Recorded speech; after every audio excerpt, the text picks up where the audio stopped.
All right, we are going to start our session.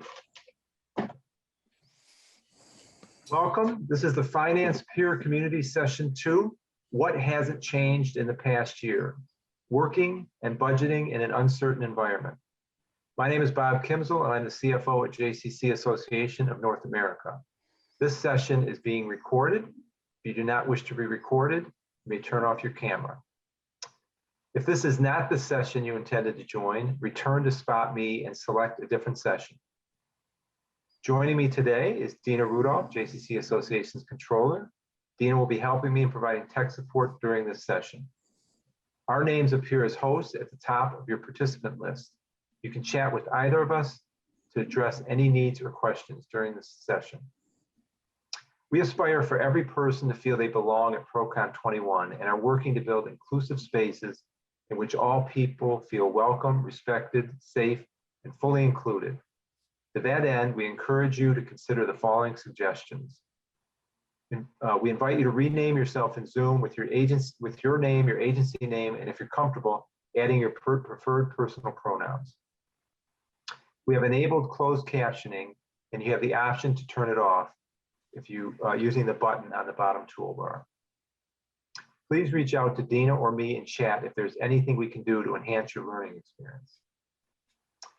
Once again, we are so excited to offer this multifaceted conference at no cost to our JCCs, thanks to the generosity and dedication of our PRCON 2021 sponsors.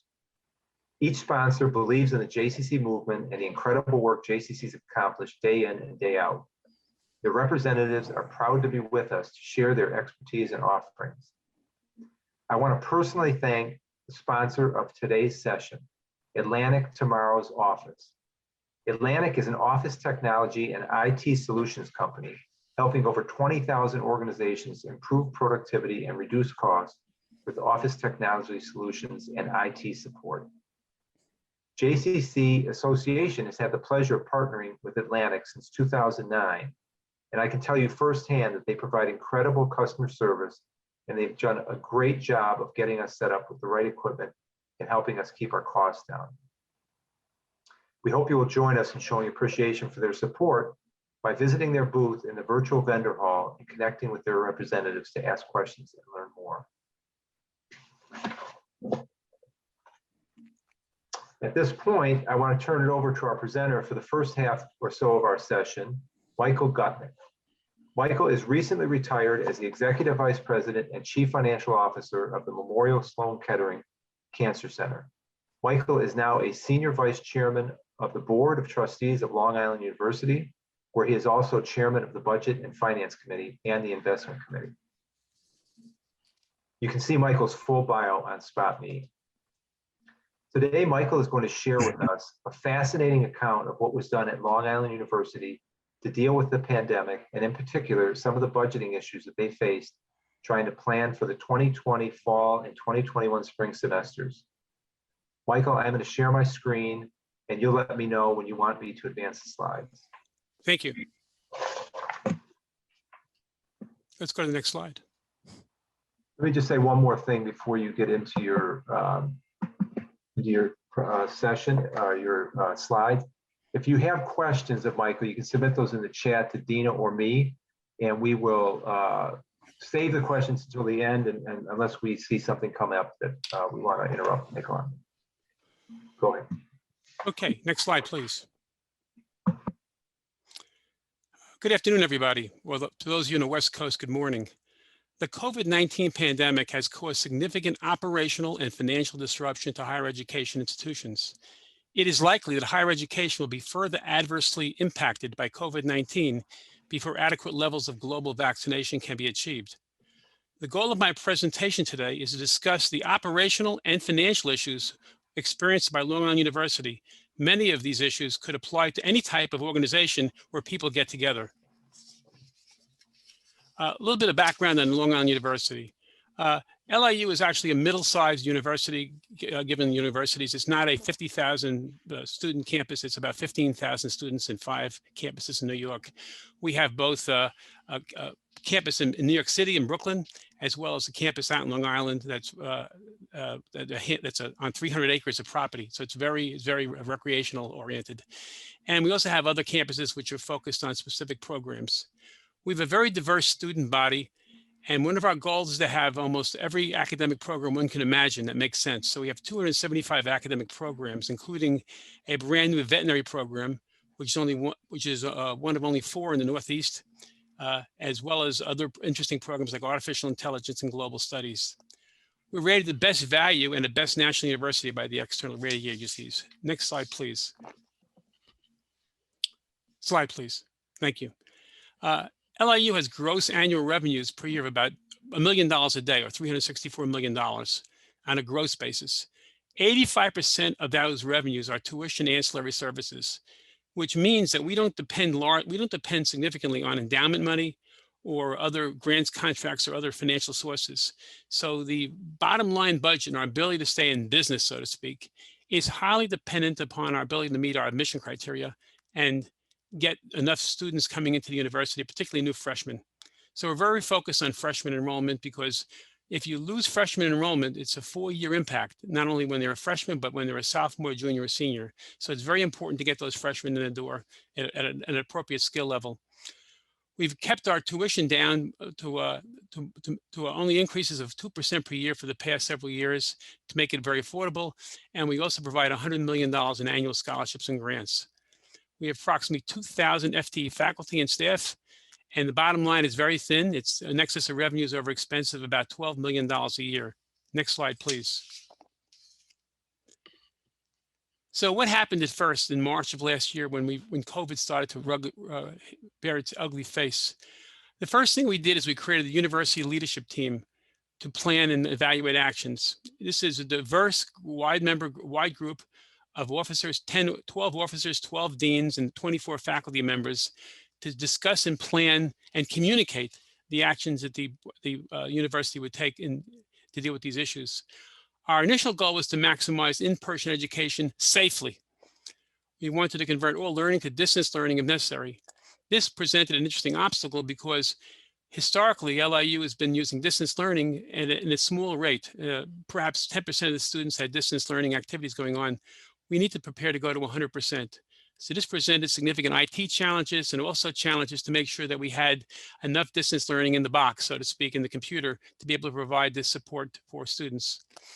We also wanted to comply with all regulations that were outside. New York State regulations, CDC, and advisory group guidance. Sometimes they conflicted with each other, so we wanted to take the most conservative view in terms of regulatory needs. Next slide, please. So what did we do initially? In the spring and summer of 2020, our response was as follows. We introduced a daily self-check prior to facility admission. Initially, the self-check was a piece of paper that you filled out indicating whether or not you were any traveling, whether or not you had any fever, things like that. And ultimately, we converted that self-check process, which was manual, to an automated an app on the cell phone. So you actually were able to sign in your cell phone as you're walking into campus, indicate all this activity, send it through to the institution, and gain admission properly. We also made sure that we had on-campus availability of all PPE, wipes, and hand sanitizers available to all students who needed it. We also arranged to have COVID-19 testing adjacent to campus. We did not want our students to have to travel to get testing. We wanted to make sure it was easily available. So we had COVID-19 testing physically next door to our main campuses in 3 locations. We also significantly reduced occupancy of our facilities. We had to reconfigure furniture. We had to shrink the dorm room occupancy. We had dorms that handled 3 and 4 students at a time. We shrunk those to 2 and 3 to make sure that people had space between them. We also had to create an isolation dormitory on campus to make sure those students who tested COVID-19 positive were in a separate dormitory. And we had to provide for their needs because they were isolated to their room. They could go outside during parts of the daytime, but they were not allowed to mingle with other students. We also changed our whole dining program from dining and cafeteria type food to grab and go meals. So we wanted people to stay away from the dining areas just to pick up meals and leave. And we eliminated most intramural sports. So we had no more traveling sports teams going to other universities. This was a major negative for our student population. They appreciated the sports programs, but we had to do that. And by the way, we didn't change any scholarship programs for any of our students who were athletic scholars. We continued the scholarship programs. And we put in place tracking and analysis. So we not only did we do COVID-19 testing analysis, but we tracked a lot of data to make sure that we were under control and we had good controls in place. Next slide, please. The other things we started to do in the spring and summer is we realized that we had some facilities that needed to be changed. They didn't have adequate air circulation. They didn't have capability of social distancing. And we began a program of building 12 new classrooms to permit social distancing. These were large-size classrooms we built in auditoriums. We partitioned auditoriums. We partitioned parts of our libraries, and we created space that were able to have adequate social distancing in these new classrooms. We also did a major indoor air quality study and surprised ourselves regarding the airflow quality, which was not as good as we hoped.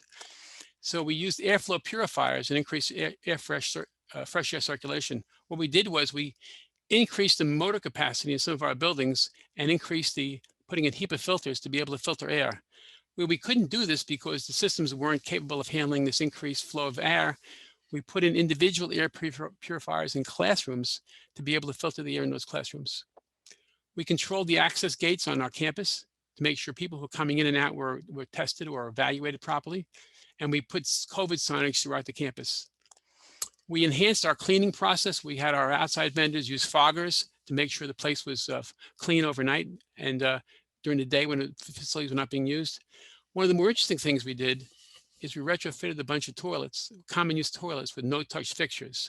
So we didn't want people touching faucet handles, turning water on, turning water off. We wanted to make it automatic. If you waved your hand in front of a toilet, it would flush. If you waved your hand in front of a sink, it would turn water on. And we felt that was a significant improvement. We also created fixed and movable partitions for social distancing. Some of the more interesting partitions were put in laboratories where you had to have access to the lab equipment. So we created movable partitions made out of plastic that allowed an individual to go to a lab bench and do work. We increased our IT capability dramatically, and we also increased our campus security dramatically because we wanted to make sure that people were following the rules with respect to grouping of people and not hanging out in the same areas. We also started the program of wastewater monitoring for dormitories. That's not a nice job, but it had to be done. We tested the wastewater in our 19 dormitories once a week or even more often if we found a problem. And if we found a problem in that dormitory, we insisted that the residents in that dormitory took weekly COVID testing to identify the source. And that was a very good program, identified some early problems, particularly in one of our dorms. Next slide, please. So how do you plan for all this thing? What do you do? So you have to sit down and do a conceptual plan. You plan for the expected situation. In our case, we thought we'd have major problems. We want to communicate with stakeholders. Communication is the key to success in these programs. You want to communicate, communicate, and communicate more. So if you go to the LIU website, the home page of our website, you'll see a banner on top, which is the COVID background.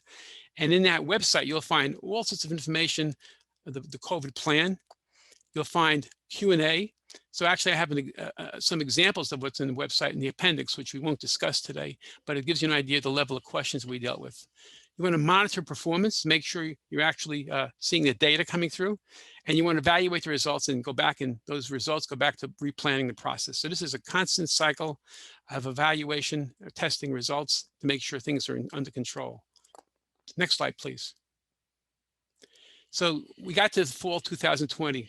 We started a plan for resuming in-class teaching.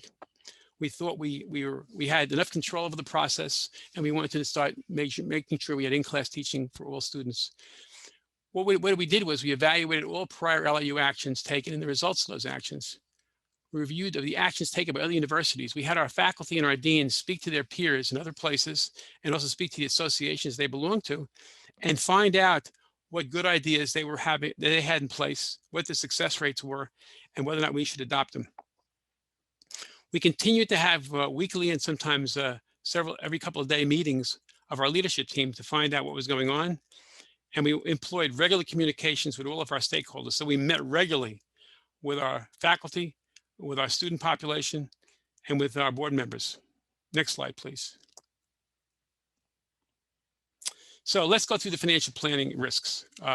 This is the issue which I was responsible for to some extent, the CFO, and we needed to make sure the institution would financially survive the COVID story.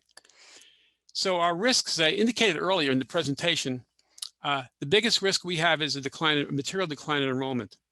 Freshman enrollment is important because it's a 4-year program. If we have a material decline in freshman enrollment, we literally could exhaust our cash. And the reason we can exhaust our cash is our endowment funds and some portion of our unrestricted funds sit in a fund of funds managed by an outside investment manager. And we enrolled in this fund of funds years ago.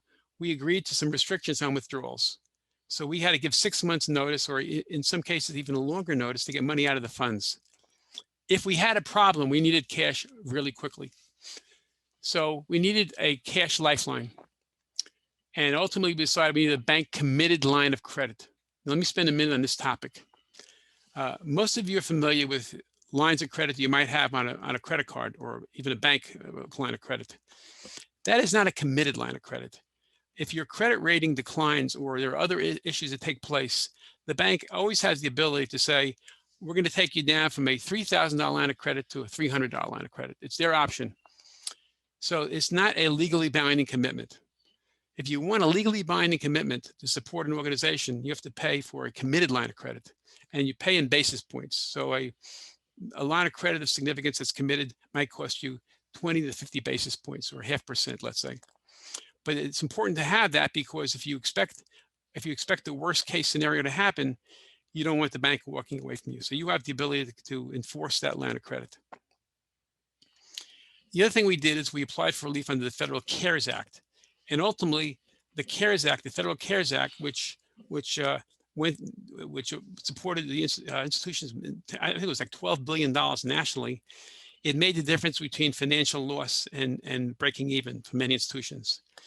So at LIU, I think we received about $7 million, which I think I'll mention later as well, in CARE Act funds. Half went to students that we provided for students in need, and half went to the institution itself. We went through a process of reducing expenses via layoff and program changes. It was a difficult process. We had never went through a layoff before, but we none had to do that. And ultimately, we laid off approximately 100 staff, none of which are faculty. But most of the people we laid off are contract employees who were not tenured. We delayed capital program spending. So we had several programs in place that were going to spend millions of dollars to improve and enlarge our campus. And we put those programs on hold because we wanted to conserve cash. The last thing we did was important to the institution. That we needed to identify students in financial distress, not just people who were eligible for the CARES Act, but students who needed some other support. Maybe they were financially viable and financially well off before COVID, but their parents may have lost their jobs or a house is in trouble. And we wanted to identify them and figure out how we would help solve their problems by deferring tuition payments. So this is an important issue for LIU. We wanted to make sure that we were compassionate enough, and we recognize that other people have troubles that we need to help them work out by not trying to collect on our tuition amounts. Next page, please. So let's go through the budgeting and forecasting process at LIU. It's really a round the year-long process. So the LIU financial management, with the assistance of academic leadership, so the deans play a significant role because they understand their programs best. They prepare an annual budget for the following academic year for approval at the May meeting of the Finance Committee. These budgets are rigorously reviewed by the management team and by the Finance Committee and ultimately by the board. They represent detailed revenue and expense projections made by campus and program. And by the way, they all fit together with our strategic plan. So we have a plan, we have a rolling 5-year strategic plan, which talks about the new things we want to introduce and the timing of those new activities and programs. And we want to make sure we've recognized all those issues. And to the extent we have new ideas that weren't in the plan, we want to incorporate them in the plan. But this whole process takes place with the involvement of the finance team, the academic leadership, and the board and the Finance Committee of the board. But we don't stop there. We don't stop with an annual budget. That's a frozen piece in time. And the question is, what changes subsequent to that? Everything is, you know, if you had a story, if you're going into war, the plan for the battle disappears with the first shot. So what we do is at each subsequent quarterly meeting of the Finance Committee and Board of Trustees, the actual results are compared with the annual budget and a more current projection of the full academic year's results. So the current projection reflects the current status of enrollment, programs, and activities which have taken place since the annual budget was approved, and budget variances which can be reasonably projected to take place during the remainder of the year. So it's a live budget. We want to make sure that if we decide to hire a new athletic director in the middle of the year, which we did, and they're expensive, and we assume that they would cost X amount of dollars and it's X plus plus plus to get the right person, we want to recognize that in the budget process and recognize the results. Next page, please. So this brings up an interesting question, particularly for smaller organizations. I've been told that many small organizations, what they do for their labor budget is take their current year's budget and add what the expected annual increase in compensation will be. So if you have $1 million budget for labor and you add 3%, and it's $1,030,000 going forward. That's not a good answer. It doesn't serve the institution well. So the real question is, do you reflect in the budget timing issues regarding the planned addition and reduction of staff? What are the average salary increases for the budget year, and when will they be implemented? If you implement budget increases in July 1st, then it's only a half year for the next budget as opposed to a full year. And what are the full year budget costs of additions, reductions, promotions, and other salary changes made from the prior year? Are there revenue implications resulting from these additional reductions or adding to staff? And how will employer paid fringe benefit costs be changed due to staffing changes? People generally disconnect the fringe benefit area from the salary budget, but the reality is if you're putting money into a retirement plan and it's based on average annual cost of salary, you need to reflect the changes you're going to have in those benefit costs. Or if you have an insurance program based on X times of salary, you need to reflect that properly, a life insurance plan. Next page, please. So let's dig more deeply into the fall semester in terms of what we did. So we talked about planning for the expected situation. Let's talk about communication with stakeholders. Next page. So here's what we did. And it's in our website, and part of it is sitting in our appendix. We provided the COVID-19 plan to every stakeholder. And we required that every stakeholder sign it electronically and send it back to us. They've read and understand it.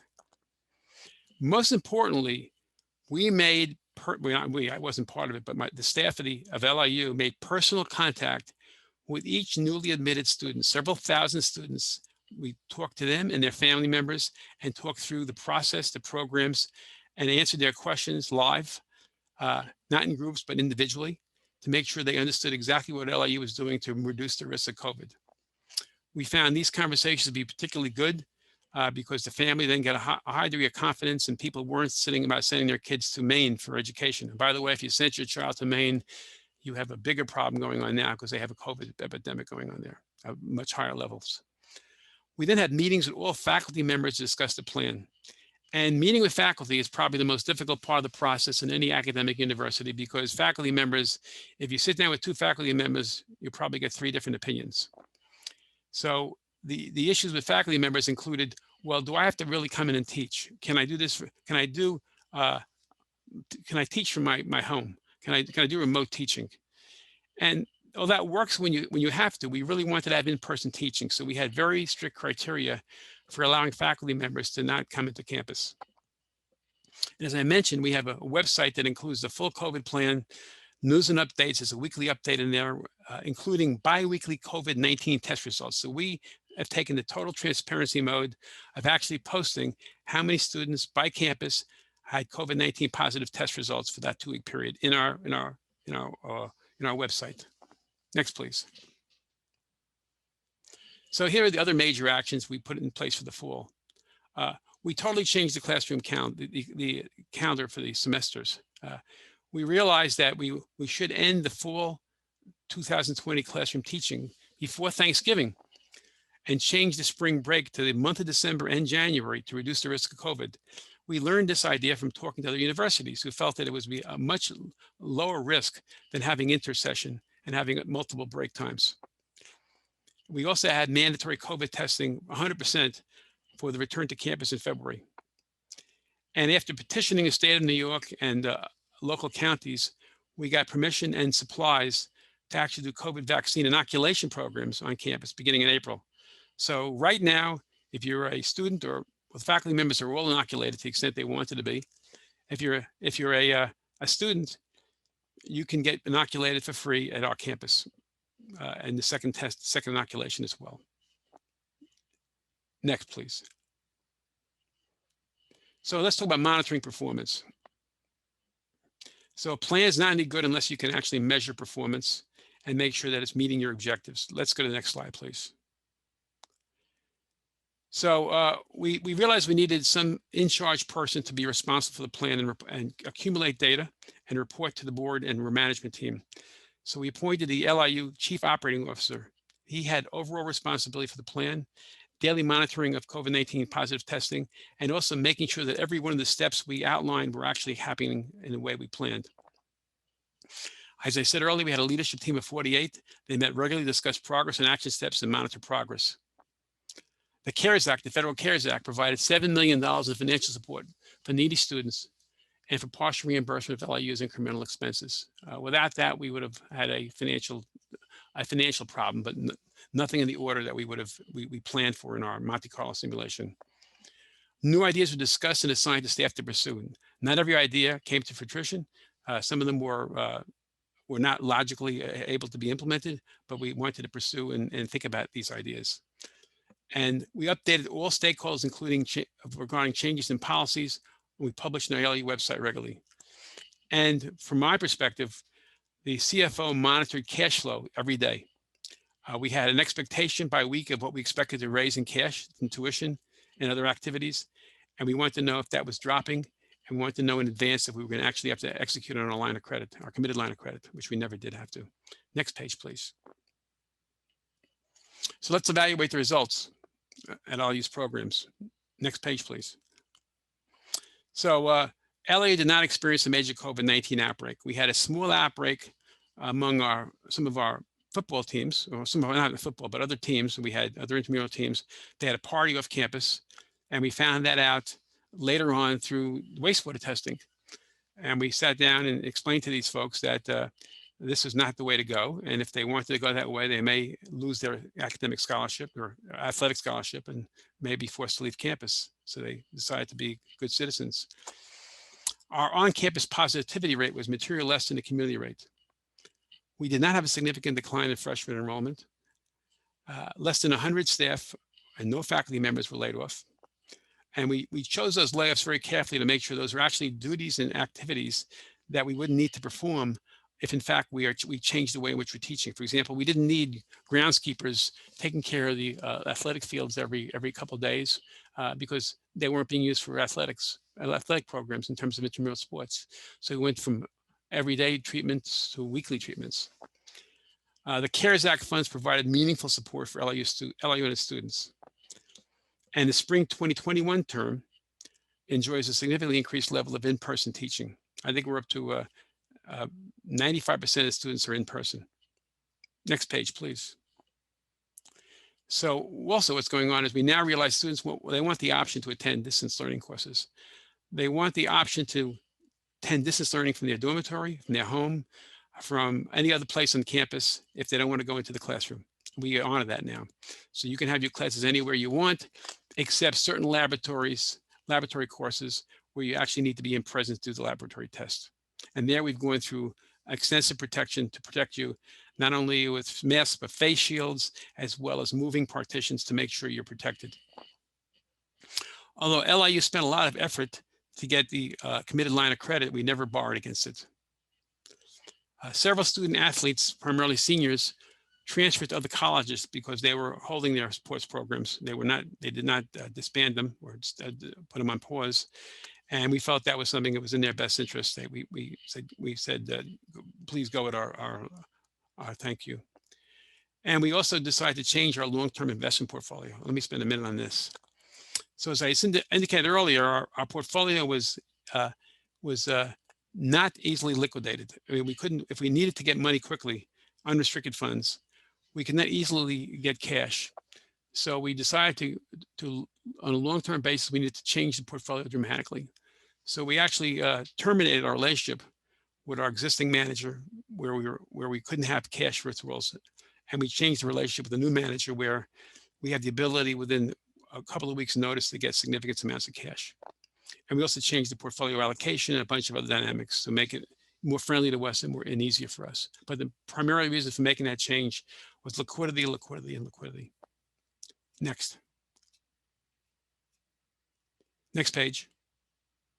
So what did we learn from this pandemic? Well, what are we learning? We're not finished with the pandemic. So emergency planning is an essential component of the management process. Every institution needs to have an emergency plan. Everybody who's part of the plan needs to be identified as their participant, what their roles are, so that in fact, if the emergency happens, people are able to go and do. Several years ago, before I left Memorial Sloan Kettering in healthcare, you actually have an incident command program where actually you practice an emergency. So it isn't just good enough to have the plan in place, but they actually went through mock trials of actually having an emergency happen, a fire over here, or this problem there. And everybody assembled and went through the steps and made sure everything worked properly. Secondly, effective communication with all stakeholders is the key to success. If people don't know what's going on, they're going to worry and they're going to wonder, and they're not going to be loyal subjects. They're not going to be part of your organization. And the key is to make sure everybody's informed and you take everybody's views into consideration. And even if you're not going to adopt them, you need to explain the story to them. And next is students need to be provided options for learning. You should not force a student to go back into a classroom if in fact they don't want to, or they shouldn't for other reasons. And you need to give them options to be able to do learning.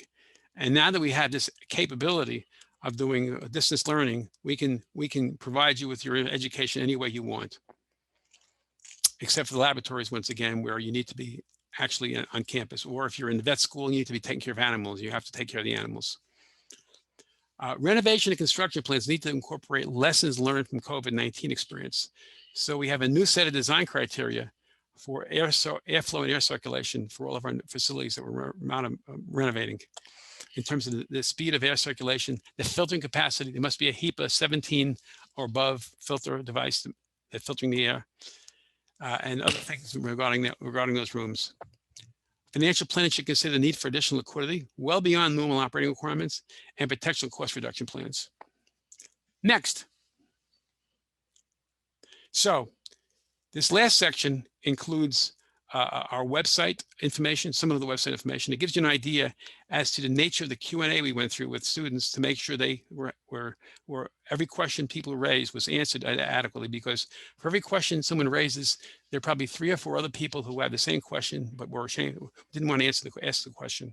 So this is just for your reference purposes. Will be part of the handout process, and it's something you can take with you later on. Bob, do you have questions that we should be talking about in the Q&A session at this point? There is one question that came in. It was about the cash monitoring. The question was, do you know what method the CFO used to track the cash? Was it just on an Excel spreadsheet, or was there some kind of other methodology or software program used? It was, quite frankly, it was an Excel spreadsheet, but the based on it was he had good data reporting we had data from the previous year, actually for previous several years, showing weekly cash receipts. So we used that as our model. The expectation was you have to go back in time and say, okay, what were the daily and weekly cash receipts in the previous couple of years? And then you have a basis of comparing the current cash against. But his systems gave him literally the ability to close the books every week if he wanted to. So he had the ability weekly to actually get a cash flow statement, and daily he had postings to a centralized bank account, and online he was able to see the online cash deposits being made by all of the tuition goes into a lockbox. So you're able to see lockbox receipts coming through, and one of his staff put this together every day, looking at the activity. It was a 15-20 minute exercise. It wasn't a big deal. The real question was, how do you account for variances? Do you run weekly variance data? Do you run daily? When do you get excited? When is the key point when you know you're in trouble? So all those things we discussed on a regular basis. Okay, if anyone has any other questions, you can submit them in the chat. I see maybe there's one more here. Did you reduce tuition fees at all for this Okay, fall semester? that's a great question. No. If you remain with LIU for 6 weeks from the fall semester, you were liable. Your tuition was fully recognized. So if someone came in for 2 weeks and then walked out, yes, they would get their tuition back. That was the policy in effect, and we followed the policy. What we did do, though, is we did refund room and board. So if you decided to stay with the university, which virtually everybody did, but you didn't want to go through housing, you didn't want to stay in, you wanted to stay home. We wanted to be housed somewhere else and pay for it yourself. We refunded your tuition, your housing, and your food supplement. We actually encouraged that to some extent because we wanted to make sure we had enough space in our dormitories to prevent to avoid direct contact between people if we could. And we needed to create a separate dormitory for COVID-19 positive individuals. So we did refund the housing and the food allowance. Other questions come in. Did any families convert possible refunds to donations? Not to my knowledge. Okay. Did you do any additional fundraising? Yes, we did additional fundraising for our alumni. We didn't do it under the guise of, help us, we're going bankrupt. I mean, that wasn't the story. The issue was we were trying to raise an extra several $1 million to deal with our incremental cost of COVID. And we were partially successful on that, but the reality was everybody was experiencing problems, and across the board, 2020 was not a good year for fundraising for any major university. Michael, I have a question for you that I think would be interesting for this group. It's just to talk about what's the normal time frame for LIU's budgeting cycle, and did it take a longer stretch of time in this particular cycle, or was it I think from our prior conversation, it sounded like it fell into your normal cycle, but if you could just comment on what's the calendar timing for this budget cycle for this university? Well, in May, you have to report to the board and the finance committee. So it really starts in the beginning of the spring semester, February. So by the time you're into late February, early March, your tuition revenue for the spring session is in place. So it allows you then to know what your revenue cycle is going to look like. And you know what your collection rate was from the fall. So you have a pretty good idea of your revenue cycle. And that's the biggest fluctuating item. And to the extent you had layoffs or added staff or changed staff, you pretty well should know that. But the biggest issue is talking about program development. And what will be the impact of the new programs? How many, for example, we put in a very expensive veterinary program, the fourth in the Northeast of the United States. Took us 2 years to get all the approvals in place for it. And the question was, how many students we expected? We were able to handle 100 students in the first year. And my view was that we'll fill it to the brim. And everybody was very caustic about, well, this is a brand new school, will they come? But the answer was, I think they will come because it's a growing program nationally. There's only a few vet schools in our area, in the Northeast, and people have a choice. Most people are going offshore, out of the country, to go to veterinary school. So we had a lot of debate about this. We had different budgets based on 75 enrollment, 100, and or 50. And I was the winner with 100 because we actually had 250 qualified people register for the program. We only had a capability of handling 100. So these are all issues you got to go through on new program development. What is the likelihood of everybody enrolling for that program, and what is the likelihood of attracting faculty? Those are the bigger issues, not doing the base budget. You were going to the board in May of 2020 with a budget for the fall and spring semesters of the following year. Yes. That was really a time of a lot of uncertainty. The uncertainty actually was we had, at least in our hands, a high degree of satisfaction that we wouldn't lose significant students, that we didn't see an erosion of our enrollment. And when we talked to students and their families, they reaffirmed their interest in going to LIU. they were coming for a particular program that was hard to find, and they really wanted to come and join the LIU family. So the bigger issue was what would be the cost of monitoring and controlling COVID. And we thought that could be anywhere from $5 to $15 million a year. So yeah, I have another question that came in. Like, what actually was the budget for the fall and spring? Not in dollar amounts, but just in like, where did it fall in the spectrum? Did you budget for a worst case scenario? No, the worst case scenario was a 25% enrollment drop. We budgeted a 10% enrollment drop, and we came in with a 7% enrollment drop. So we came in slightly better than our base case. Okay. Let me just see if I can pick apart the rest of this question. But the issue we need to stress, though, for the people who are attending this session is every institution is different. But at the end of the day, the key steps are planning, communication, measurement, and report back. And everybody is a different process. But at the end of the day, you need to spread these issues out to a large group of people to get their thoughts and input, and be able to report back to them and tell them what's going on. It's not just a handful of people at the top of an organization. It's a large number of people. The more, the better. I got another question that came in. How did you compensate for less housing income? We did not. That was part of our unfavorable variance. Okay. I'm just going to ask Agnes, I'm not saying this right. The question came in. If you can unmute yourself and just make sure, there's some other aspects of your question that I don't think I asked. If you want to ask them directly, we can. Yeah, of course. Thank you. Hi, this is Agnieszka from JC Krakow in Poland. And I think my question was, we also had to go through a similar type of budgeting. And I think it was very easy for us to assume worst case scenario and like try to think of what would be the worst situation for us. How do we budget in for that? How do we cover the costs?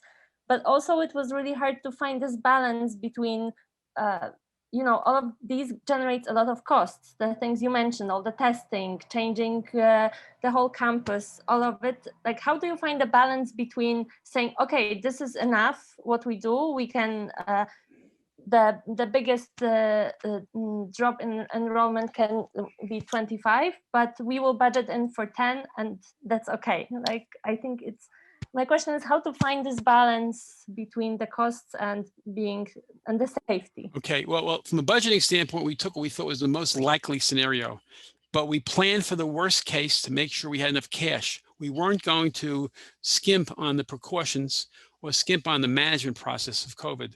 We felt that everything that had to be done, we would do, irrespective of the cost. But we provided for that by getting this committed line of credit.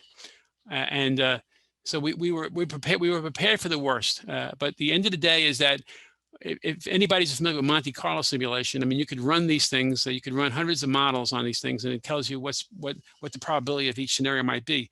We came up with a 10% loss in tuition revenue, and also a $10 million additional cost in our expenses. So that was like a $40 million hit, and that's what we put in our budget. It didn't occur that way. And actually, we had no idea at the time that the federal government would come to the rescue of colleges, universities by providing support.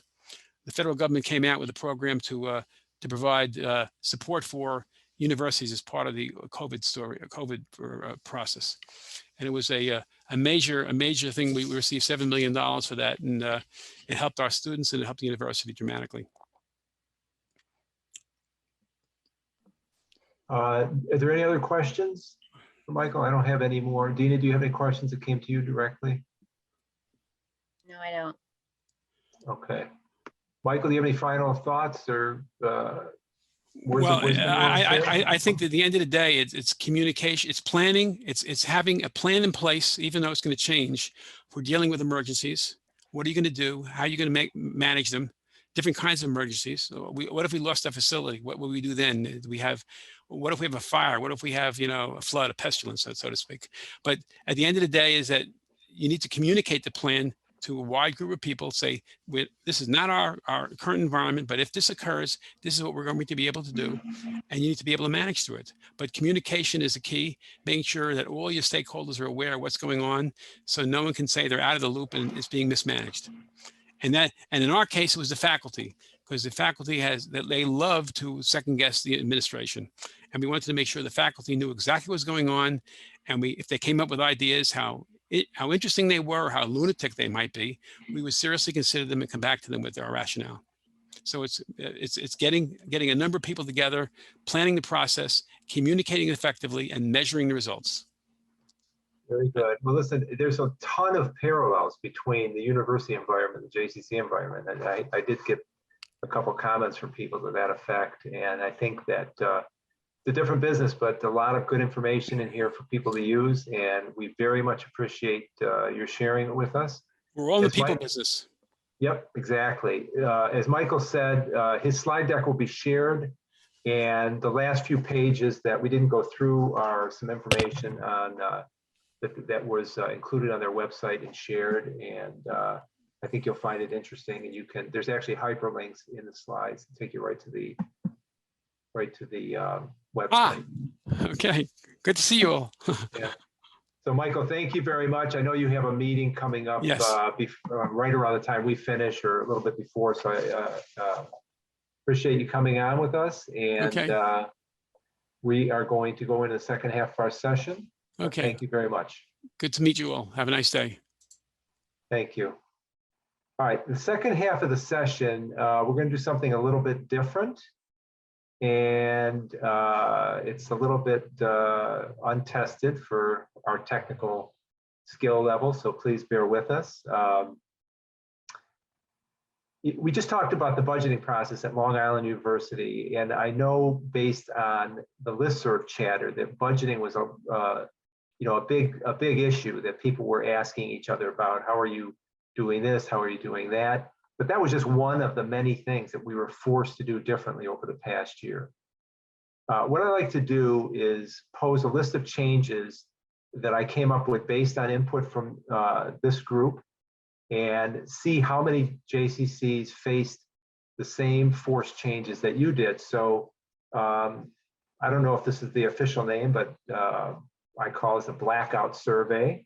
So I'm going to explain how this is going to work, and we're going to see if we can make it work. So let me just set something up, and I will share my screen.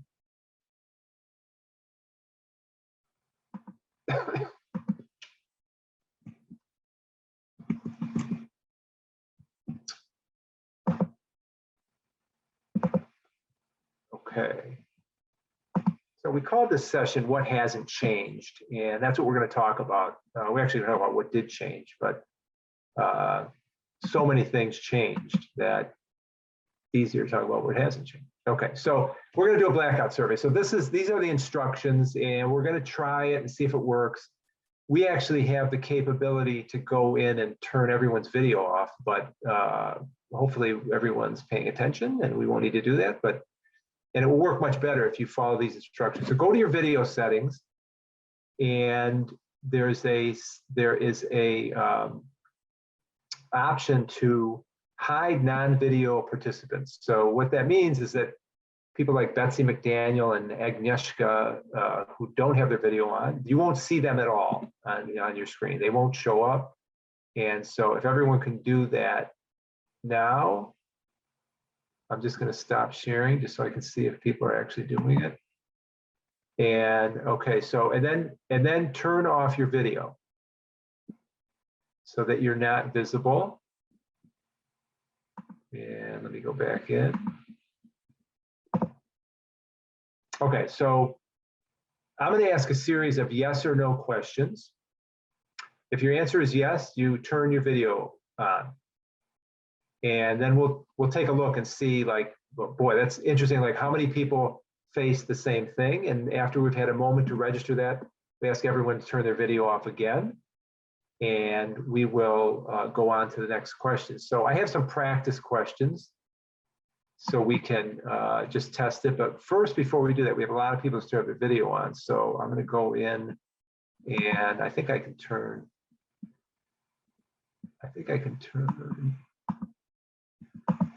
videos off. Oh, maybe not. Let's see.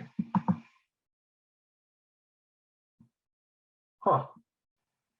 Dina, can you see? Do you see anything? Actually, I don't know if you made me Only co-host. one left, I think. Okay. Do you have that? Because I don't have. I don't know if you made me co-host or you're the host. So I don't know if you can do it and I can't. But You're the only one with video showing. oh, okay. So all the people that have their picture are the same thing. Okay. All right. And I didn't set my video because I was sharing my screen. So let me just set my video to hide non-video participants. Okay, I see now I'm the only one. So let me do that. I'll stop my video and I am going to, now Lee just came in. He has no idea what's going on. Okay, someone said they don't have that setting option. I'm not sure, like if you, it could be that your version of Zoom isn't an update, but I think we have pretty much everyone. And hopefully what you see, Lee, we're asking everyone to hide their video. So, all right, let me share my screen again and we'll keep going. So I am going to do some practice questions. Oh, so the first one is, did you have a cup of coffee today? So if you did, turn on your video and I will stop the share so we can see the full screen and we can get a sense of. Now you may fill up your screen so you can go to screen 2 or screen 3. Looks like we got about one full screen. Some people still trying to figure out if they had coffee today or not. Okay, so that's a practice. Turn your video off again. And we'll go back to the second question.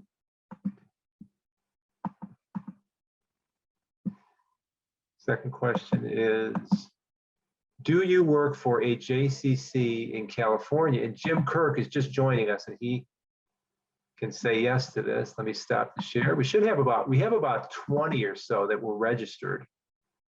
And let's see, and they didn't all show up. All right, you guys gotta. All right, so there we go. So you guys can hide yourselves again. We'll go on to the next one. We'll do 1 or 2 more practice ones, and then we'll get into what we. In the past year, did you stop wearing hard-soled shoes for work? Let's see who did that. That's got to be a lot. That should be probably our biggest, even bigger than coffee drinkers. Okay, we're almost up to 1 full screen. All right, looks like everyone. I forgot to start my video. There we go. All right, we got a pretty good chunk there. Okay, turn off your video again. Let's do one last one. And then we'll take a little bit more time to go through the. Okay, if you stopped wearing hard-soled shoes, how many people bought a new pair of slippers in the last year? Okay, I know I did. All right, so you get the idea how this works. And we're going to go through now, we're going to talk about some of the things that actually work-wise that we face. So turn your video off and we will get into the serious business. It's not so serious. It's actually kind of interesting. And the idea of this exercise is just that we appreciate actually how much we went through in the last year. Like we did it one day at a time and one piece at a time.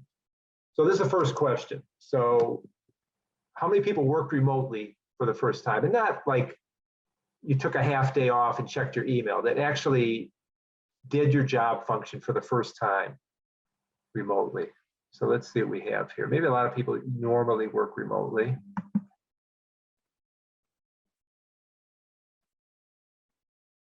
And let me stop the share. I got a comment, Robin. I think that really the idea is just kind of see the visual. So if you can just follow along with the questions, I understand you don't have a camera, so you can't log your vote, but it's really just the idea to see the magnitude. So quite a few people, you know, for a lot of jobs, JCC Association is still pretty much 100% remote. And for a lot of jobs, that works. It really didn't impact people significantly. They're dealing with people by phone, they're working on their computers, they're emailing. I think for the accounting staff, you can all probably relate to this, probably harder than most because we're dealing with paper, we're transactional processing, invoices, vendor invoices, customer invoices. So it was a hard adjustment, but I don't know if does anyone want to comment or just share some revelation they had, maybe how it was working remotely or something they figured out working remotely or an interesting story. If you just want to raise your hand, anyone wants to chip in with one or two sentences to help us understand your situation.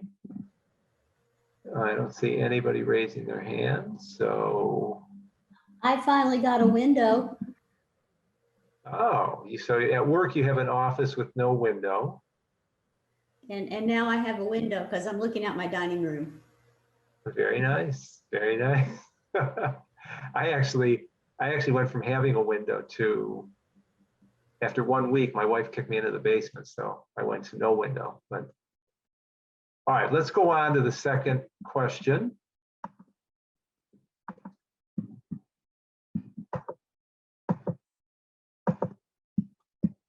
Okay.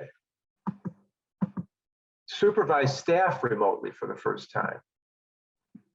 How many people did that?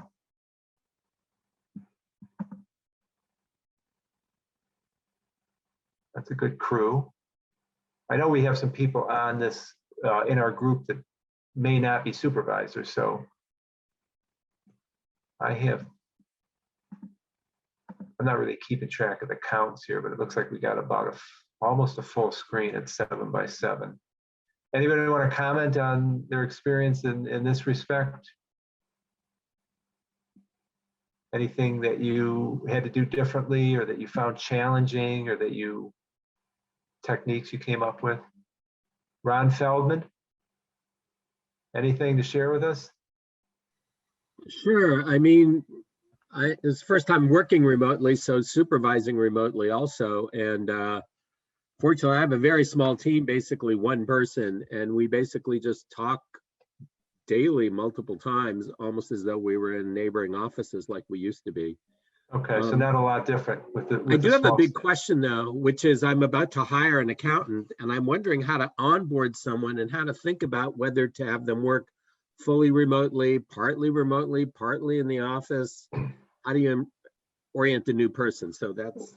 Okay, I'm going to ask you to turn your video off, and that is going to come up soon, actually, so we can get some insights from someone who has gone through that or is about to.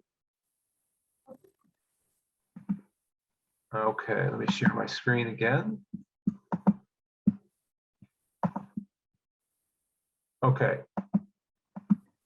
All right, this one used a physical relay process for approval of documents. I'm not sure how big of a sign up we're going to have for that, but we have a few people. And I'm going to ask Bernie, he's the one that submitted this to me. I'm going to ask him just to share a few thoughts on how that, just explain like how that worked and. Right. Hi, everyone. So for us, I think the vendor checks were the most challenging. We tried to automate or, use technology to kind of do everything else, but the vendor checks, I wasn't keen about changing that process. It's more related to the audit and internal control. So we kind of went old school. And what we did was kind of like a relay race, giving the baton to the next runner. We literally, we had my Janet, who's our AP person, cut the checks, dropped it by our COO's house. She signed it. She took it to our CEO's house, and kind of the last person out within the wheel drops it at the post office. So that was one way of doing it. I feel like it's amateurish, but it was effective. It worked for us. Did you stay with that like until you reopened your building, or did you Right. So the timeline was literally when we closed, which was like around 3/15/2020 up into June 7th. So it was like around 10 or 11 weeks that we did that. But I think it was more hardcore within the 4th and 5th week. And then slowly we started having staff come back in. You know, we still closed, but staff were coming in to take care of certain processes. You know, and then you have to deal with our policies, $5,000 or over has to have a board signature. So, you know, we're in Miami Beach. It's nice when your board members are literally 1 block from the JCC. So that was kind of convenient for us. But, you know, I wasn't ready to go and, you know, I could have paid via our bank or, you know, via credit card. I didn't want to deal with writing up a brand new internal document control for our auditors or whatnot. So that was kind of what we did just to kind of get through those weeks. Anybody else want to share it that's on the screen that did something similar? Do anybody else want to share? Was mainly the reason just to kind of keep your controls and your processes close to what it was? Is that the main motivation? Anybody? Sure. I'm in the Riverdale Y, the JCC in Riverdale, and we did similar to what you did. I actually live in New Jersey, so they would FedEx a package for me, like, you know, twice a week with all the checks that needed to be signed. Yeah, but most of my actual staff went into the office pretty much throughout all of COVID. They all live across the street, so they would, you know, rotate who would go in when. But we basically tried to keep our processes the same. Okay, let's go on. Everybody hide again, and let's keep going. This is kind of the other side of this now. Who implemented a new process using remote approval or online approval to move payments forward?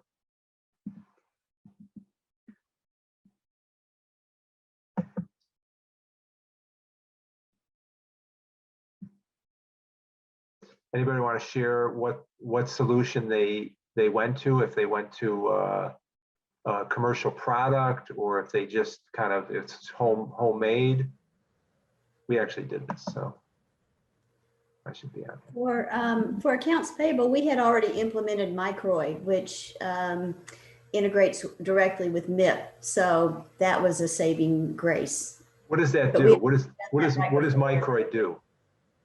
It's a online accounts payable, and all the approval process is online, and the documents are stored online, and then you just import that into MIP. So it goes to whoever is in the supervisory line or whatever the. Right. Okay. Right. So then it doesn't go all the way to payment. It's just the document approvals. Just the document approvals, right? Okay. All right. Very good. Let's keep moving.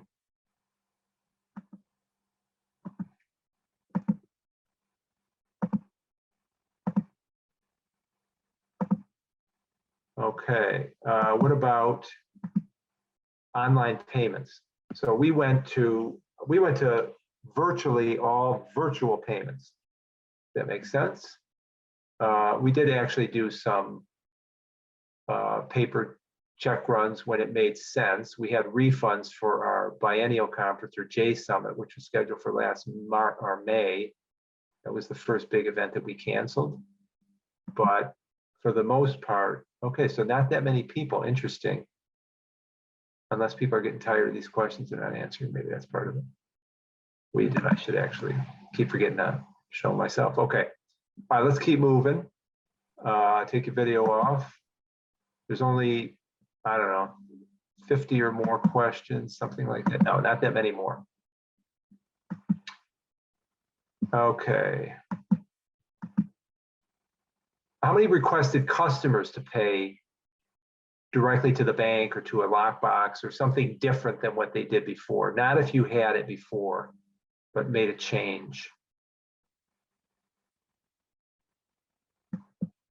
So we did that. We asked you guys to pay us by wire or ACH if you could. Okay. Dina, I'm just gonna jump in here. Mitch Medoff, I think he might have turned his video off. And I thought he could turn it back on, but he's saying, Mitch, are you still having trouble? You can unmute yourself. The video. I am. I'm having trouble this, Johnny. Say again, who was that? Yeah, I'm having trouble too. Okay, I don't know. Says you cannot start video because the host has stopped it. Just Oh. send me a private message. Yeah, So send I a have your private name and message. I'll try to fix it. Thank you. All right, everybody turn off your video. We're gonna keep moving, and wish I was a little quicker with sharing my screen, switching, but okay. All right, what about changing the budgeting cycle? We just talked about budgeting, and I know that a lot of people were saying early on, like, how is anyone trying to budget for a year with not knowing what the heck's going to be happening even in like a few weeks? And I know that the conversations, a lot of people said they're just not changing. It's too hard to change. And even though they realize there's uncertainty, but we see that we have a handful that did. Diane, can you share with us a little bit about what you guys did in Pittsburgh? Sure. Just like all of you, our worlds came crashing down literally overnight. And not only budgeting, really planning for the days ahead, really inside of a fiscal year. We started immediately to look out to 90 days. And we did that basically, we shut down, I think March 14th was our first day of closure. And for March, April, May, June, we projected in that small window. And then we continued that process moving forward. You know, you have nothing to compare it to. Anything you did historically made no sense to use. You really had to plan and pivot with what you were dealing with right in front of us. Our board knew that. They were very supportive of that. And it really allowed what I would say our leadership team to come together and work together on what are you thinking? What are you doing? And, you know, how are we going to manage fiscally our operation? Because our earned income went to zero overnight, really. And we really had to rely on philanthropic support inside of our community, some of our funders advancing things, some of our vendors deferring payments being due. So it was cash as well as how we were going to manage the operation. And then the pivot, you know, operationally, once we reopened, was really to life-sustaining work inside of our community that our community needed, which most of it we've never done before. We never did grab and go meals. We never did vaccine clinics. We never did blood drives. We never did like all the things. We never did virtual learning for hundreds of kids in our community. Like all of that stuff was all about the pivot. And it was stuff that we've never done before. So we were going from ground zero, and it really wasn't, there really was no other choice but to budget quarterly. And we've been able to manage from there. Where are you guys now? Are you still using, we're still doing quarterly right now, but we are beginning to work on our fiscal year ends 8/31. So right now we're in our normal planning stages for FY22, which starts in September. So we are doing that as a year.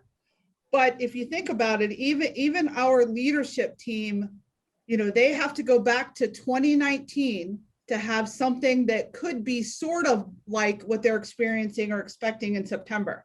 We all know it won't be like that. So they're still a bit blind. They can't go a year ago. They can't go to September 2020. That wasn't normal. They can't go to September 19 because some of those things we're not even doing anymore. So they're still at a bit of a disadvantage.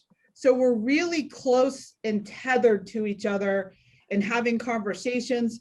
We're starting not with the numbers and more with strategic direction and what are you thinking and what are you experiencing more than anything. Okay. And the numbers are going to come in later. And I think that's a really important strategy for us. And it lets people talk about what they're thinking, what they're struggling with, where their holes are, you know, what can and what can't we open. You know, we still have programs that we're not doing. We're still not doing them. And, you know, we all along have been using CDC as our guidelines. And we've been pretty consistent with that. And, you know, we all know that changes too. That changes that approach, you know, and we are governed and mandated in certain areas, certain programs by what the state of Pennsylvania does and even down to our county. So it's it's worked for us. It's been challenging and quite stressful, but it has worked for us, and it makes it more manageable for our leadership team. And you're close to moving back into the mode that you were in before. Let's go on to the next question. You guys can turn your video off. What about changing the physical workspace arrangements so that people could come in and work, keep their social distancing? I'm going to try to move through these a little bit more quickly. So we have a fair amount here. I guess if you continue to work remotely mostly, you didn't have to deal with this, but once the building opened up again, so pretty fairly good number there. Let me go back. Let's move on to the next one.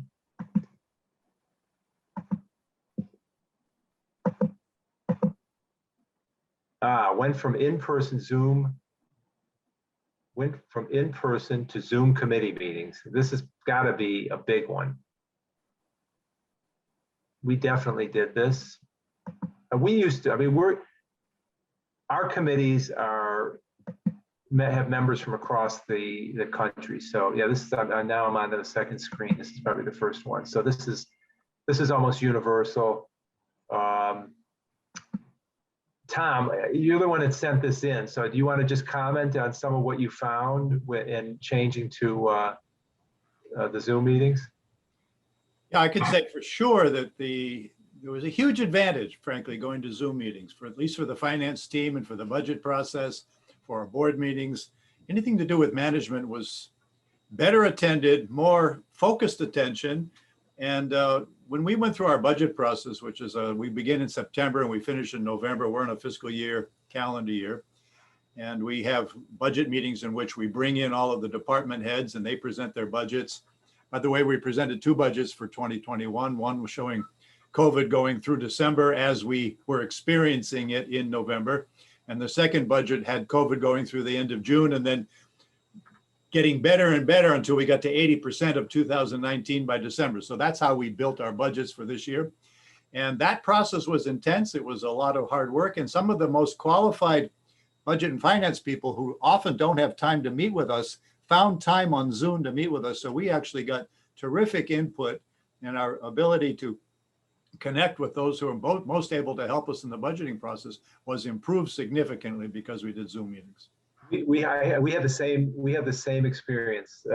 Particularly the audit committee is always difficult to get together. I think that early on, a lot of people were just working from home, so they had a little bit more control over their workday, and they seem to be just much more available. It seems to continue to now too. So Bob, this is Tim in Ocean Marine. Can I put a question to the group regarding budgeting? And that is, we're in our budgeting process right now, and we would like to at least have staff in a big conference room, and the finance committee will be, and the board eventually will be via Zoom. But has anyone set up equipment so you could use a conference room and have video equipment that is somewhat cost effective to have the full staff in a Zoom picture as well as the finance committee? Anybody wants to answer that, just unmute yourself. And oh, Renee's got her hand up. That's even better. Well, we have an owl, so we like, I just got together with our we just finished our audit, and so all my staff, well, we had to wear masks, but we were in our boardroom and we set up the owl, which, you know, can see whoever's talking at a time on the screen. So we were on Zoom. Then that way, you know, they could, all the auditors on Zoom who were not on site could see all of us in the room. So the owls, they're about $800, I think. So they're a little pricey, but we had that prior to the pandemic starting. So it was kind of nice. And then we have a big screen in our boardroom, which we can put the, I can project my laptop onto that screen. So all the staff in the boardroom could see the auditors on the Zoom, and they could see us as the various employees were talking. So that's what we did. Thanks, Renee. I was actually looking at the owl and wondering how that worked. And that's why I sort of posed the question. We're looking at a few different things and trying to figure out if they actually work or not before I buy them and bring them in and then test them and then find out they don't work. Anybody else have any help for Tim? All right, let's all stop our video again, hide yourself, and let me move on. We just have a few more. Actually, a bunch more, but we'll go through whatever we can. All right, let me see. Okay, this was an interesting one that I got from someone who is not on the call. So did anybody relax how they reviewed things? Because everyone was just kind of going through, it was tough times. Like, and this was, the person that submitted said that basically for small dollar transactions, they gave the employees a benefit of the doubt and just kind of, it just wasn't worth trying to create or recreate the kinds of controls that were in place. Not too many. I'm not surprised there's not that many, but I'm also not surprised that people had to do it. You think if you were on if you watched the movement moment at the start of yesterday, you heard Golly Cooks talk about that, going from giving the employees the benefit of the doubt to just, from in some cases, maybe when it felt right, to just kind of across the board, it's just what everyone's going through, and that they're dedicated, and obviously there's risk, but you're making the call. So that's interesting. Bob, this is Mitch from Cherry Hill. So we made everyone scan in receipts and just send an email to us with approval, so we know they couldn't get in to sign. Okay. So just make the process as easy as possible. Yes. Okay. All right, let me go on. All right, next one is, this might be a big one, slowed down vendor payments due to limited cash. I know that some JCCs had cash reserves, some of them, some of the smaller ones, no fitness center, didn't impact them as much. But I know that most JCCs were just hammered on cash. So a lot of people don't want to admit that they slowed down their vendor payments, but all right, so we have a fairer number. All right, I keep turning my video on instead of going to share screen. Let's go on to the next one. Okay. Okay, here we go. How many people hired someone without meeting them in person? And somebody asked, was it Ron Feldman that asked about onboarding? So I'm going to ask Louise to share her experience. Louise, you told me you hired someone, but did you bring them on yet, or is it just recent? That is very, very recent. Like in the last couple of weeks, I still haven't met them in person, but they haven't started yet either. So Okay. It went from, the normal pre-phone interview kind of thing. And then the next part was on video. And then I passed them on the video to, somebody else at a, later date. But yeah, it was different. It was, you can see them, but you can't always get that body language or, the kind of culture feel that you're looking for. So that was just unusual for me. Anybody else bring someone on board that they might be able to give Ron some? I think it was Ron that asked that question earlier. I actually was on the flip side of that, and I have not met anybody in person after starting in January. I've only met my team via Zoom, and I've only actually been inside the J once, and I didn't even make it inside.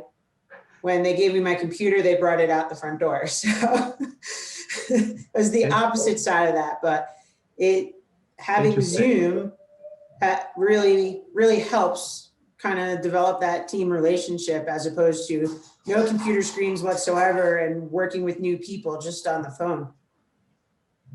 Very interesting. Anybody else have anything from the supervisor side? Well, I am Stephanie's supervisor. Oh, very good. So one of the things that we've done to try and help just build relationship is that we meet as a team for lunch every day at 12:30 on Zoom. And so we all get our food and bring it. And so it's part like to-do list stuff, but it's a lot of just, chatting about our own lives and trying to get to know each other as well. Oh, that's good. That's good. So Stephanie, you feel like you're part of the team. All right, great. All right, let's go on to the next one.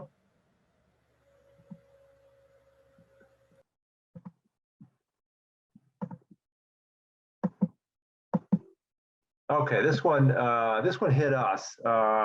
Did anybody incur significant cancellation fees or pay for something that they ultimately didn't use? So we, as I mentioned before, we canceled our J Summit conference, which was scheduled for May of 2020. And it was really interesting. We ultimately escaped that one without much. I think we lost the deposit. But we had a lot of events where people were coming after us for the full contract amount. And there's a lot of times where you could say the pandemic was the cause and it's the force majeure, but there are other times where they said it wasn't. The biggest one that we are still fighting with is Cvent. I don't know if anybody uses Cvent, but I'm not a big Cvent fan, but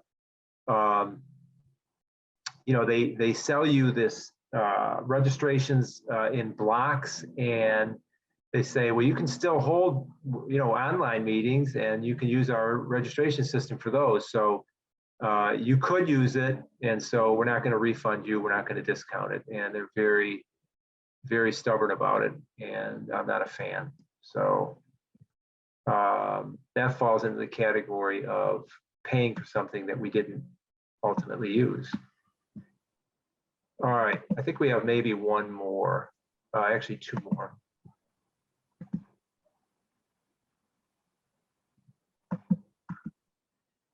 Okay, did anybody experience record-breaking fundraising? That is the flip side of all the downside for COVID. That's one of the upsides, but obviously you're raising money for things that you don't normally raise money for. So a pretty good number. Was it mainly just special fundraising for COVID, or was there anything unusual that anyone wants to share relative to what kind of fundraising they did? Or this is Mitch in Catch JCC in Cherry Hill. So we just had a Help the JCC fundraiser, and we raised $400,000. Plus, we had 3 of our major fundraisers that were scheduled last March virtually, and we made actually more money because we had less expenses, and they really worked out well. Very good. I just want to point out, I see a note in the chat. And again, I think, Ron, you were the one who's looking for onboarding help. There was an HR session yesterday on that. So you can probably get the materials from that if you go to the Spot Me link for that session and find out what they talked about. All right, one more question. I was going to go into breakout groups, but we're actually kind of coming into the end here right about on time. So we're not going to do that. How about going through implementing a new software package while working remotely? That can't have been too common. Oh, I see more than I was expecting, actually. Interesting. Let me just ask, like, was the main motivator that your process was so far along that you really just had to keep going? So the momentum kept you going. That's interesting. That's got to be pretty hard from the standpoint that everyone's not together. But on the other hand, we learned a lot about communicating remotely, and from the other standpoint, transaction activity was probably down, which probably helped with just initial activity and working out the bugs. So, all right, anybody want to share anything about their software transition process? We're converting everything. We started with our CRM, and we just felt, because we were in Toronto, we've been closed the whole time pretty much since last March, except for ECE. So we just decided that now was the time to do everything one at a time. We started with our CRM, then we did our payroll system. We're just implementing a new fundraising software now, and we're just at the beginning of converting to Sage Intacct. So we basically have converted every single one of our softwares now. That is amazing. That's amazing. I think we're just crazy. Process to go through for one software platform. Yeah. All right, everybody can put their video back on. We're going to wrap things up now. I really appreciate all the feedback and participation by everyone. I wasn't sure how this would work.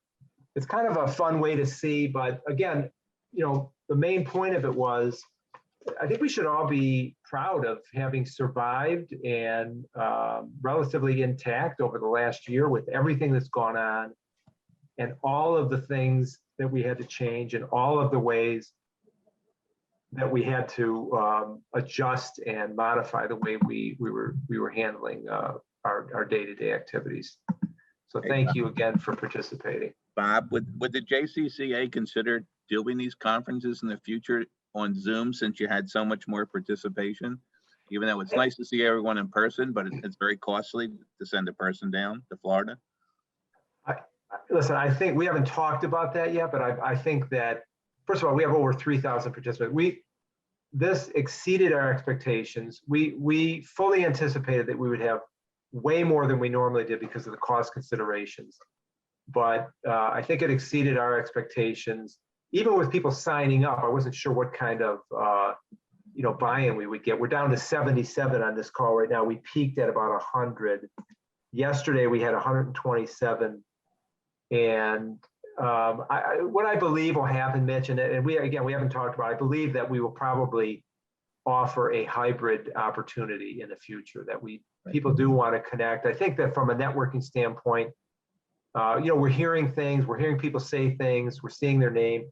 Yesterday, we didn't have a lot of conversations, so you really didn't even see who else was in the room. We saw a few more faces and heard from a few more people, so you kind of maybe made some connections or jotted down some names or JCCs that you might want to connect with that have the same kind of issues you do. But I believe that we'll go hybrid. We'll have an in-person conference and we'll allow people to stream these sessions. Yeah, I know at our JCC, this has created a lot of excitement since we have so many more people participating. Yeah, almost our whole full-time staff is participating in their area. And then we're having, like yesterday, we had a meeting. Today at 2 o'clock, we're having popcorn and food. And tomorrow afterwards, a conference, we're having happy hour. Yeah, it's great. If you go on the home feed on the SpotMe app, you'll see that several JCCs posted pictures of similar kind of events that they held for the kickoff. In areas where it was still in the morning, they had the brunch before, and so it's great. We haven't talked about it, so it's nothing official, but I really believe it's going to end up being hybrid. Again, I want to thank everyone for your participation. I want to thank Michael Gutnick for his sharing with us the issues that they went through at Long Island University, and I still have my video turned off. And a lot of people do, I guess. But okay, so I just have a few announcements to make. Again, I want to thank Atlantic Tomorrow's office for sponsoring this session. And I want to put a plug in. There's going to be another virtual vendor hall tomorrow. I didn't really understand. We use them. They supply our copy machines. I didn't understand how much else they did. They are a great organization. That's one of the best vendors we have, and I would encourage you to visit their vendor hall. They're also located in New York, but their reach is national and continental in their document management system. So think about that. At 2:30 p.m. Eastern Daylight Time, you will have the first opportunity you will have another opportunity for enrichment, this will be the first opportunity for enrichment electives. Check the SpotMe agenda for the 15 sessions to choose from. Our colleagues are our best teachers. From 4 to 5 p.m. Eastern Time today, join us for the JCC Excellence Showcase. In each 30-minute session, your colleagues will share JCC initiatives in programming, staff recruiting and retention, visionary management, and marketing and media, offering a great opportunity to learn about initiatives that can be replicated in your community. Find more information and links to the sessions on SpotMe. I just mentioned that the virtual vendor hall will be open again on Thursday, April 29th from 1:45 to 2:45 Eastern Time. You can find the sponsors for live conversation and find out information on their products. I want to thank everyone for joining the session. I really appreciate it. I think it went well, and enjoy the rest of the conference. Thank you so much.